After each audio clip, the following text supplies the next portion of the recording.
Hello साथियों, welcome to planet 4। आप सभी को प्लेनेट 4 विक्रम का नमस्कार। डोनाल्ड ट्रंप की धमकियों का दौर अब खत्म होने जा रहा है, क्योंकि अब भारत ने वही किया जो एक ताकतवर राष्ट्र करता है। बार बार भारत को आंख दिखाने वाले ट्रंप अब खुद विश्व व्यापार संगठन यानी WTO में जाकर फूट फूट कर रोने लगे हैं। वजह साफ है, भारत ने अमेरिकी हितों को ठुकराकर अपने राष्ट्रीय स्वाभिमान की ढाल उठाई और ट्रंप जैसे सुपर पावर को घुटनों पर लापटका। इतना ही नहीं, ट्रंप अब रूस पर भी नया हाइपरसोनिक मिसाइल चुराने का आरोप लगा रहे हैं। नाम जो सामने आया है वो चौंकाने वाला है और यह साफ संकेत है कि अमेरिका रूस के बीच सैन्य तनाव एक नए धमाके की तरफ बढ़ रहा है। ट्रंप की बौखलाहट यही नहीं रुकी। उन्होंने अब सिर्फ एप्पल नहीं, सैमसंग को भी धमकी दे डाली कि अपना प्रोडक्शन भारत से समेटकर अमेरिका ले आए। यानी जो भी कंपनी भारत को कमाई दे रही है, ट्रंप का टारगेट बन रही है, क्योंकि ट्रंप को भारत का मुनाफा हजम नहीं हो रहा। अब तो उन्होंने यूरोपियन यूनियन तक को धमका दिया है कि उनके हर सामान पर 50% टैरिफ ठोंका जाएगा और दो टूक कह दिया, अब कोई समझौता नहीं। लेकिन इस सबसे भी ज्यादा शर्मनाक सच्चाई तब सामने आई जब खुलासा हुआ कि ट्रंप प्रशासन के कार्यकाल में 300 से ज्यादा मासूमों की मौत पर डील और डॉलर का खेल खेला जा रहा है। मौतों को दबाने के लिए पैसे लुटाए जा रहे हैं ताकि बिजनेस चलता रहे। ये वही ट्रंप हैं जिनका बिजनेस माइंडसेट अब अमेरिका के लिए भी घातक साबित हो रहा है। उधर पहलगाम में जब भारत खून में डूबा था, तब ट्रंप चुपके से पाकिस्तान के साथ डील पक्की कर रहे थे। जी हां, सीज फायर और ऑपरेशन सिंदूर के बीच उन्होंने पाकिस्तान से ऐसा सौदा किया जिससे उनके परिवार और शहबाज शरीफ के परिवार को मोटा मुनाफा होगा। सवाल यह है, क्या ट्रंप मासूमों के खून पर अपने परिवार की तिजोरी भरना चाहते हैं? और इधर भारत के नागरिकों पर भारी टैक्स लादकर ट्रंप ने हर साल 8,000 करोड़ रुपए का फायदा लेने की चाल चली है ताकि भारत की कमाई की नस दबाई जा सके। मगर भारत ने भी ऐसा दांव चला कि अमेरिका को WTO की अदालत में जाकर गिड़गिड़ाना पड़ा। सब कुछ जानेंगे बेहद विस्तार से। देखिए, भारत और अमेरिका के बीच व्यापारिक तनाव एक बार फिर चरम पर है, जहां भारत ने स्टील और एल्यूमिनियम पर अमेरिकी टैरिफ के खिलाफ जवाबी कार्रवाई करते हुए 29 अमेरिकी उत्पादों पर शुल्क लगाने का प्रस्ताव रखा है। वहीं अमेरिका ने यह कहकर WTO में पलटवार किया है कि भारत की यह प्रतिक्रिया अनुचित है। अमेरिका ने स्पष्ट कहा है कि स्टील और एल्यूमिनियम पर लगाई गई टैरिफ को वे सेफगार्ड मेजर नहीं मानते, इसलिए भारत के पास व्यापारिक छूट रद्द करने का कोई वैधानिक आधार नहीं है। देखिए, जब अमेरिका भारत पर मनमाना टैरिफ थोपे, हमारी इकोनॉमी की रीढ़ तोड़ने की कोशिश करे, तब तो सब कुछ जायज है। ट्रंप की नीतियां समझदारी है। लेकिन जैसे ही भारत ने पलटवार किया, सीधा और सटीक, तो अमेरिका को झटका लग गया। वह ट्रंप, जब तुम टैक्स ठोकते हो तो वो नीति है, लेकिन जब भारत अपने हितों की रक्षा करता है तो वो तुम्हें खतरा लगने लगता है। यही है वो वेस्टर्न डबल स्टैंडर्ड। तुम्हारा फायदा हो तो फेयर और भारत का आत्मसम्मान जागे तो अनफेयर। लेकिन अब जमाना बदल गया है। भारत अब वो देश नहीं जो चुपचाप सह ले। अब भारत वो देश है जो ऐसी चोट देता है कि महाशक्ति भी अदालत में रोती दिखती है। बात करें अमेरिका के कदम की, तो 2018 में अमेरिका ने स्टील पर 25% और एल्यूमिनियम पर 10% टैरिफ लगाए थे। इसके बाद अमेरिका ने 10 फरवरी 2025 को इन टैरिफ को और संशोधित किया। भारत ने पलटवार करते हुए WTO को बताया कि यह अमेरिकी कदम उसके 7.6 अरब डॉलर के निर्यात को प्रभावित करता है। भारत ने अमेरिका से इस मुद्दे पर परामर्श की मांग की थी 11 अप्रैल 2025 को, लेकिन अमेरिका ने दावा किया है कि भारत ने उनके द्वारा भेजे गए परामर्श प्रस्ताव का 16 अप्रैल को कोई उत्तर नहीं दिया। भारत ने सेब, बादाम, नाशपाती, anti freezing product, boric acid और लोहे व स्टील से बने कई उत्पादों पर जवाबी टैरिफ लगाने की बात की है। वॉशिंगटन का तर्क है कि उन्होंने यह टैरिफ सेक्शन 232 के अंतर्गत राष्ट्रीय सुरक्षा की वजह से लगाया है, न कि सेफगार्ड समझौते के अंतर्गत। अब भारत ने WTO की समिति से अमेरिका के खिलाफ परामर्श और आवश्यक कार्रवाई की मांग की है, लेकिन अमेरिका ने इसे सिरे से खारिज कर दिया है। इस व्यापारिक संघर्ष की गंभीरता इस बात से समझी जा सकती है कि यदि भारत को झटका लगा तो इसके बदले अमेरिका के भी अरबों डॉलर के उत्पादों पर असर पड़ेगा। एक तरफ अमेरिका राष्ट्रीय सुरक्षा की दुहाई दे रहा है, दूसरी तरफ भारत इसे व्यापार में भेदभावपूर्ण कदम मानते हुए अंतर्राष्ट्रीय मंच पर घेरने की रणनीति में जुटा है। यानी अब व्यापार की जंग में तलवारें निकल चुकी हैं और अगला मोर्चा WTO के दरबार में खुलेगा, जहां भारत अपने तर्कों के साथ तैयार है और अमेरिका अपने अहंकार के साथ। वही वॉशिंगटन में हड़कंप मच गया है। जब अमेरिका के राष्ट्रपति डोनाल्ड ट्रंप ने खुलकर आरोप लगाया कि रूस ने अमेरिका की हाइपरसोनिक मिसाइल तकनीक चुरा ली है और यह चोरी ओबामा प्रशासन के दौरान हुई थी। वेस्ट पॉइंट के मिची स्टेडियम में सैन्य दीक्षांत समारोह के दौरान ट्रंप ने कैडेट्स को संबोधित करते हुए कहा कि हमारे हाइपरसोनिक रॉकेट का डिजाइन चुराया गया। हमने उसे तैयार किया था और रूसियों ने उसे ओबामा के कार्यकाल में चुरा लिया। ट्रंप ने जोर देकर कहा कि अब अमेरिका खुद की तकनीक से बहुत सारे हाइपरसोनिक रॉकेट बना रहा है। पूरी दुनिया जानती है कि हाइपरसोनिक मिसाइल टेक्नोलॉजी में आज रूस ने अमेरिका को मीलों पीछे छोड़ दिया है। अमेरिका अभी भी डिजाइन में उलझा है और रूस अपने मिसाइलों से दुनिया को एक सेकंड में राख करने की क्षमता रखता है। यही सच्चाई ट्रंप को अंदर तक जला रही है और अब इस जलन में ट्रंप ने सीधा वार कर दिया अपने ही पूर्व राष्ट्रपति बराक ओबामा पर। जब जवाब नहीं मिला तो इतिहास पर कीचड़ फेंकना शुरू कर दिया गया। आज रूस के पास जिरकॉन, अवांगार्ड जैसे हाइपरसोनिक हथियार हैं जो अमेरिका की किसी भी डिफेंस लाइन को चीर सकते हैं। इसी डर से ट्रंप ने गोल्डन डोम प्रोजेक्ट शुरू किया है जिसकी कीमत है $170 बिलियन से भी ज्यादा। एक ऐसा महाकवच जो शायद रूस के मिसाइलों से बचा सके। लेकिन सच्चाई यही है, ट्रंप अब खुद को महाशक्ति नहीं, एक डरे हुए व्यापारी की तरह तैयार कर रहे हैं जो जानता है कि अगर रूस का बटन दबा तो सपनों का अमेरिका चंद सेकंड में खाक हो सकता है।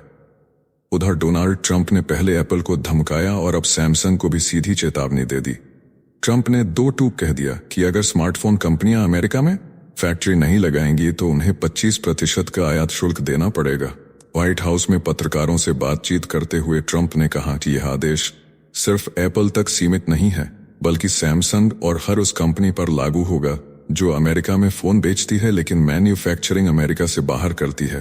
ट्रंप ने कहा अगर अमेरिका में निर्माण होता है तो कोई टैक्स नहीं, लेकिन अगर नहीं हुआ तो सीधे 25% टैक्स लगेगा।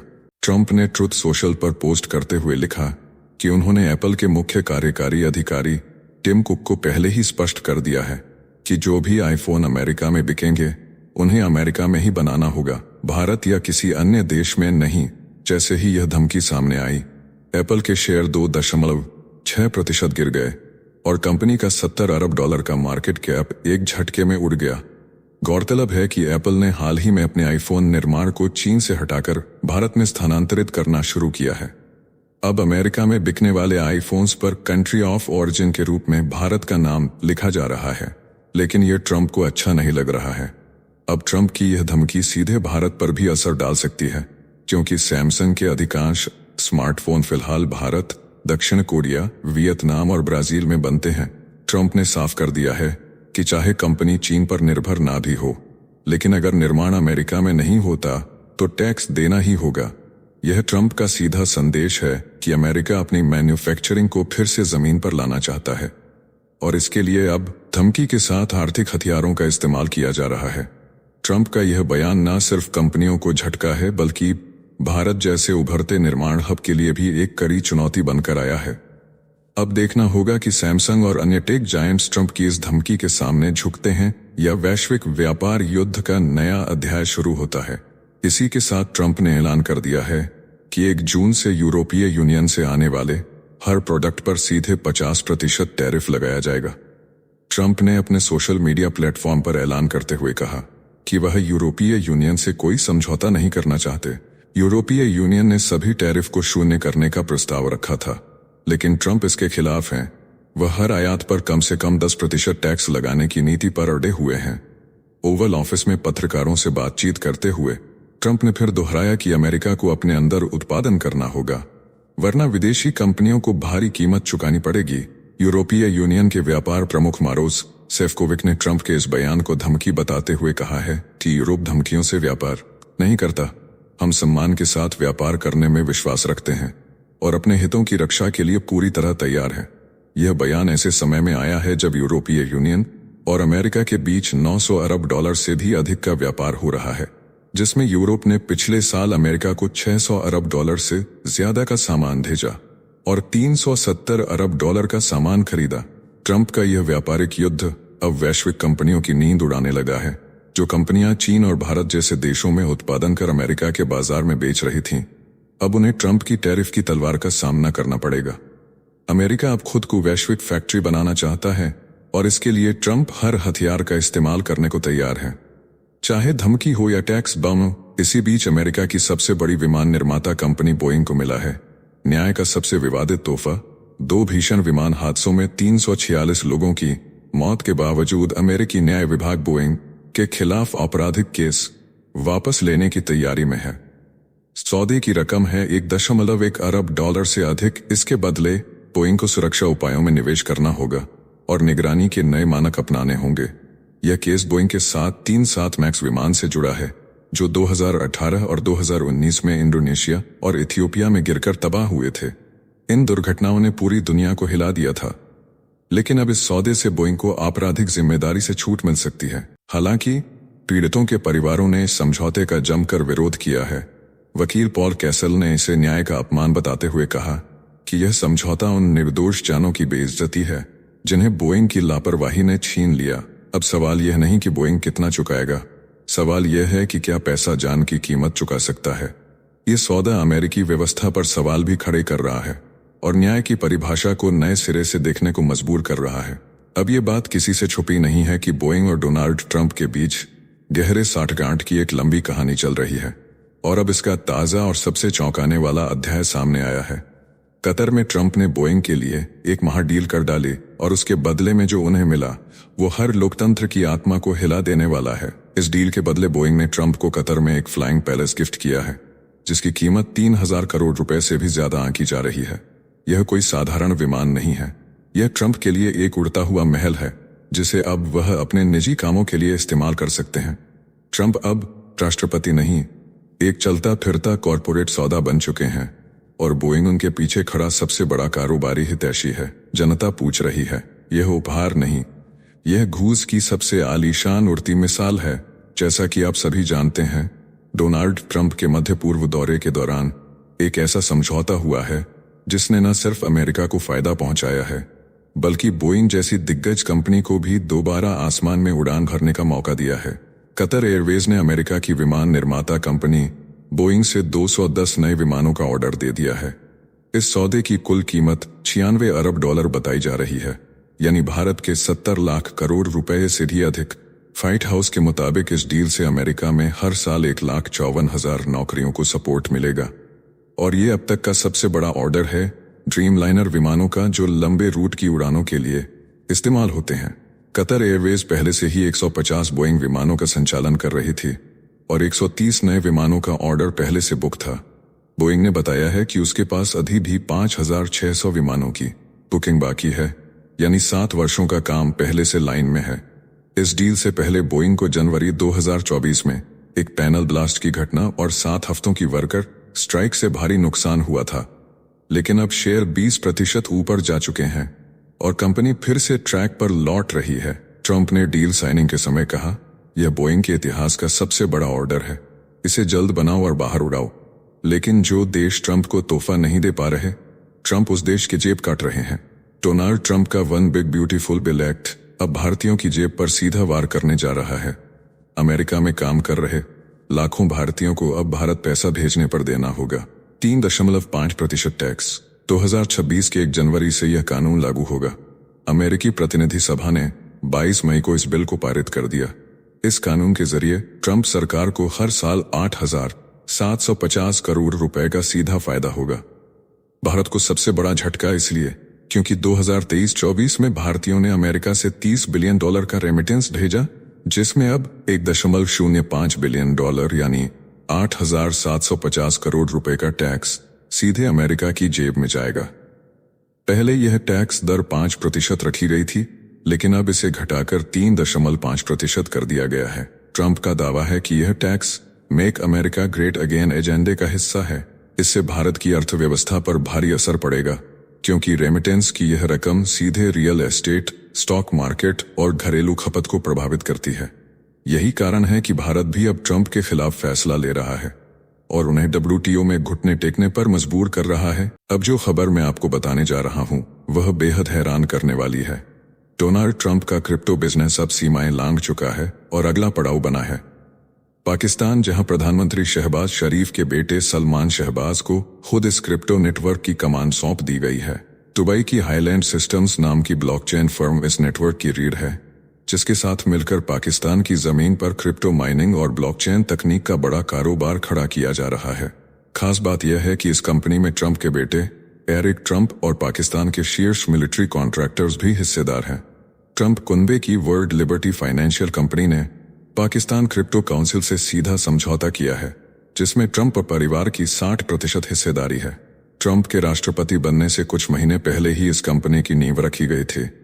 मार्च में इसी कंपनी ने USD1 नाम का स्टेबल कॉइन लॉन्च किया, जिसकी मार्केट वैल्यू 18,000 करोड़ रुपए से ज्यादा पहुंच चुकी है। सलमान शहबाज की कंपनी SSC टेक्नोलॉजीज अब पाकिस्तान में सोलर फार्म लगाकर क्रिप्टो माइनिंग के लिए बिजली सप्लाई करेगी। यह नेटवर्क सिंध और बलूचिस्तान में तेजी से खड़ा हो रहा है। यह सब ऐसे वक्त में हो रहा है जब ट्रंप पुनबा अमेरिका में रेगुलेशन से परेशान है और ऐसे देशों की तलाश में है जहां नियम ढीले हों और सरकारें तालमेल में हों। पाकिस्तान की आर्थिक अस्थिरता और अमेरिका से संबंध सुधारने की हड़बड़ी ने उसे ट्रंप का नया ठिकाना बना दिया है। इतना ही नहीं, ट्रंप के परिवार के पास ट्रंप मीम कॉइन का 80% हिस्सा है, जिसकी वैल्यू 1 लाख करोड़ रुपए से ज्यादा है। मेलानिया ट्रंप ने भी खुद की मीम क्रिप्टो करेंसी लॉन्च कर दी है। अब पाकिस्तान के क्रिप्टो नक्शे पर ट्रंप की मोहर लग चुकी है। यह सिर्फ एक निवेश नहीं है, यह ट्रंप की एक वैश्विक क्रिप्टो सत्ता बनाने की चाल है और पाकिस्तान बन गया है उसका सबसे वफादार मोहरा। अब आप बखूबी समझ चुके होंगे कि आखिर डोनाल्ड ट्रंप बार बार भारत और पाकिस्तान के बीच सीज फायर का क्रेडिट क्यों लेना चाहते हैं। अगर उन्होंने वाकई इस सीज फायर में कोई संदेश भिजवाया, कोई कूटनीतिक कदम उठाया, तो उसके पीछे उनका असली मकसद क्या था? देश नहीं, डील थी। जिस तरह से उन्होंने सीज फायर की चर्चा को लगातार हवा दी, उसी के साथ यह सवाल भी उठने लगे कि इस सौदे से उनके परिवार और करीबियों को कितना मुनाफा हुआ।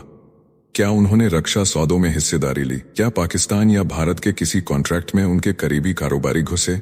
इसकी संभावना को नजरअंदाज नहीं किया जा सकता। यानी जब कोई बिजनेसमैन राष्ट्रपति की कुर्सी पर बैठता है तो वह राष्ट्रहित से पहले पारिवारिक बिजनेस की सुरक्षा देखता है।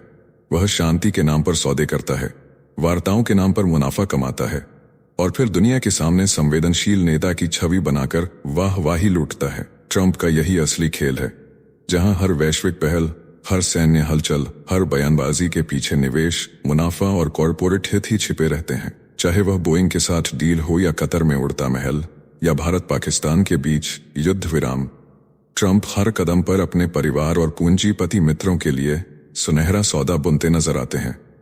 इस वीडियो में फिलहाल इतना ही। जल्द मिलते हैं एक और नई अपडेट के साथ। जाने से पहले वीडियो को लाइक करके चैनल को सब्सक्राइब कर लें।